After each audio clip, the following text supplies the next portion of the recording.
পারে তাদের চক্রান্তের শুরু। তারা কি রাসূল সাল্লাল্লাহু আলাইহি সাল্লামের কোনো ক্ষতি করতে চায় কি পরজীবনেও তার সাথে ষড়যন্ত্রে লিপ্ত হতে? আমাকে দুজন ইহুদির চেহারা দেখানো হলো কেন?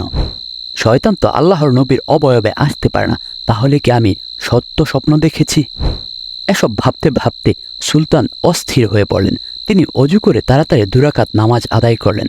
তারপর মহান আল্লাহর দরবারে ক্রন্দনরত অবস্থায় অনেকক্ষণ মোনাজাত করলেন। সুলতানের এমন কেউ ছিল না যার সাথে তিনি পরামর্শ করবেন, আবার এ স্বপ্ন এমনও নয় যে যার তার কাছে ব্যক্ত করবেন।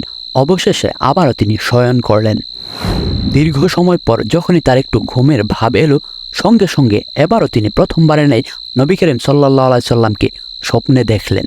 তিনি তাকে পূর্বের ন্যায় বলছেন, নুরুদ্দিন, এ দুজন থেকে আমাকে মুক্ত করো। এবার নুরুদ্দিন জঙ্গি আল্লাহ আল্লাহ বলতে বলতে বিছানা